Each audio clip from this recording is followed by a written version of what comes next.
Hello दोस्तों। मेरा नाम है शाहनवाज अहमद। आप देख रहे हैं सच्चाई ना लाइव। दोस्तों, आज मुसलमान हमारे देश का एक नंबर वन ब्रांड बन के रह गया है। कमाल का ब्रांड है मुसलमान। आप सोच रहे होंगे मुसलमानों के बारे में मैं क्या बोल रहा हूँ, लेकिन हकीकत है दोस्त। मुसलमान होने में बहुत ज़्यादा गर्वान्वित महसूस होता होगा। होता है, मुझे भी होता है, क्योंकि आज मुसलमानों के नाम पर जो है ना दोस्तों, सरकारें चलती हैं। मुसलमानों के नाम पर सरकारें बनती हैं, मुसलमानों के नाम पर सरकारें बिगड़ती हैं, और मुसलमानों के नाम पर लोगों की बिजनेस भी चलता है। इसलिए मैं कह रहा हूँ मुसलमान एक ब्रांड बन गया है। आज हिंदुस्तान के अंदर, वाकई हिंदुस्तान के अंदर मुसलमान ब्रांड बना हुआ है, ब्रांड। अब आप सोचेंगे कि मैं ब्रांड क्यों कह रहा हूँ, किस लिए ब्रांड कह रहा हूँ। तो आप मुझे एक बात बताएं, मुसलमान एक ब्रांड है। मैं इसलिए ये कह रहा हूँ, इस तत्व के साथ कह रहा हूँ कि अगर आप मार्केट जाते हैं कुछ भी चीज़ खरीदने के लिए दोस्तों, तो आप जाकर सीधा उस चीज़ का नाम बोलते हैं, और का नाम उस चीज़ के नाम से हज़ारों चीज़ें आपके सामने पेश कर दी जाती हैं। मगर नहीं, आप किसी खास नाम से उस चीज़ को माँगते हैं। अब थोड़ी देर के लिए मैं मार्केट गया, और मैं मार्केट में जाकर कोई सामान लेने के लिए, मान लीजिए एक मोबाइल फ़ोन लेने गया मैं मार्केट में। तो मुझे मोबाइल फ़ोन के लिए मैं जाऊँगा और मैं जाकर मार्केट में बोलता हूँ मुझे मोबाइल फ़ोन दीजिए, तो हज़ारों मोबाइल फ़ोन्स मेरे आके दुकानदार रख देगा। सेल्समैन मेरे सामने हज़ारों फ़ोन रख देगा, लीजिए कौन-सा पसंद कीजिए और ले जाइए। पर अगर मैं जाकर बोल रहा हूँ मुझे सैमसंग चाहिए, मुझे एप्पल चाहिए, और भी बहुत सारे ब्रांड है, जिस ब्रांड के नाम से मैं माँगूँगा तो वो चीज़ मुझे सेम उसी ब्रांड का ही सामान देगा मुझे लेकर, सेल्समैन, उसी तरह से। तो हज़ारों ब्रांड होने के बावजूद भी वो ब्रांड के सामने वो सारी ब्रांड फीकी पड़ती हुई नज़र आती है। उसी तरह से, उसी पर्पज़ से मैं आपसे ये बता रहा हूँ कि मुस्लिम भी आज हमारे देश के अंदर एक ब्रांड बन गया है। आपका बिज़नेस नहीं चल रहा है, आप अगर गैर मुस्लिम हैं, आपका बिज़नेस नहीं चल रहा है, तो आप मुसलमानों के खिलाफ बोलना शुरू कर दो, आपकी बिज़नेस चलना शुरू हो जाएगी। मुसलमानों के खिलाफ आप गालियाँ देना शुरू कर दो, आपकी गाड़ी चलना शुरू हो जाएगी, आपका बिज़नेस चल पड़ेगा। अगर आप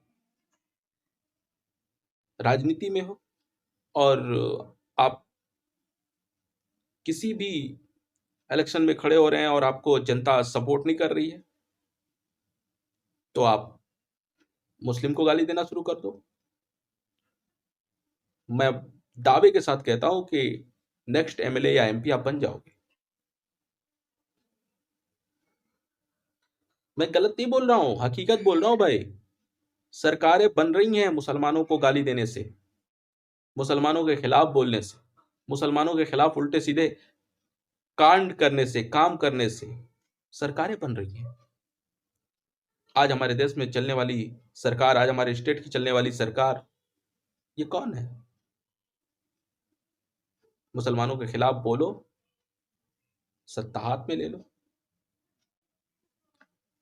हमें एक बात समझ में नहीं आती, हिंदुस्तान के अंदर महज 20-25 करोड़ मुसलमान, 20 से 25 करोड़ मुसलमान, 80 करोड़ हिंदुओं के दिल में दहशत बना के रखे हुए हैं। समझ में नहीं आता कि किस तरह की दहशत है, किस तरह का डर है। वाकई ये मुसलमानों का डर है? मुसलमानों से खौफ है?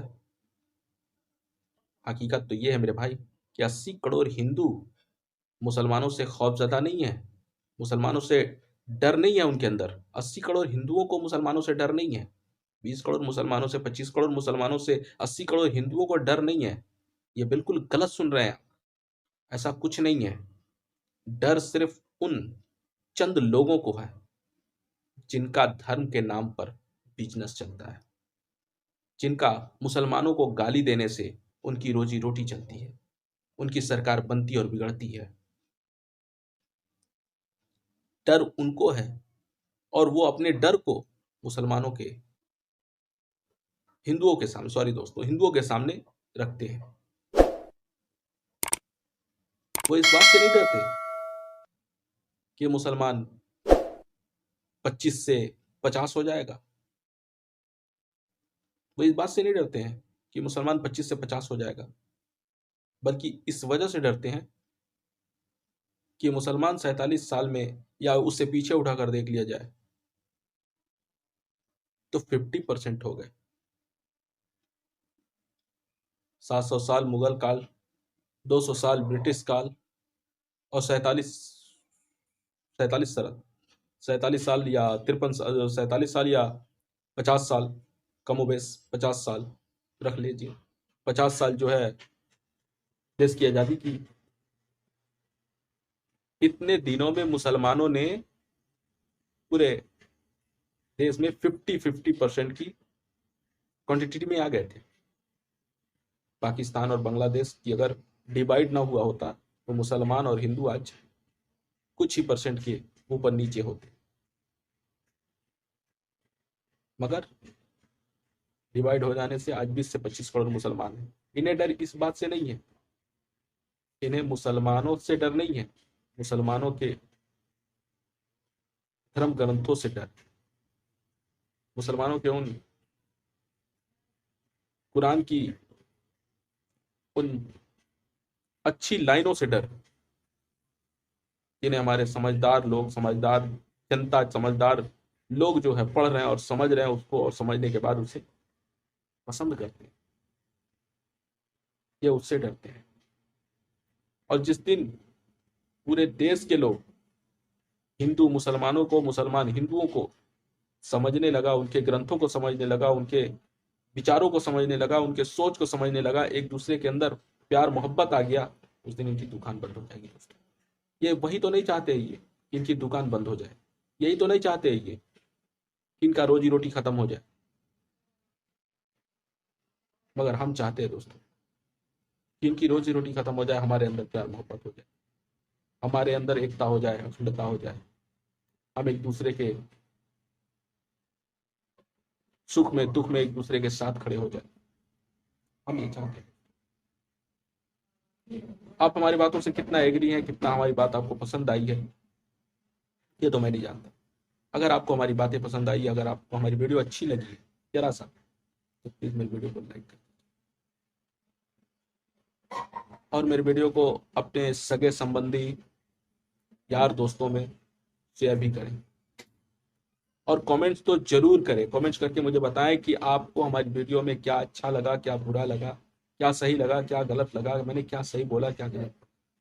दोस्तों लास्ट में मैं एक बात और कहूँगा, मेरे वीडियो को आप सब्सक्राइब, मेरे चैनल को आप सब्सक्राइब कर लें, क्योंकि आपके लाइक, कमेंट्स और शेयर से, आपके सब्सक्राइब से हमें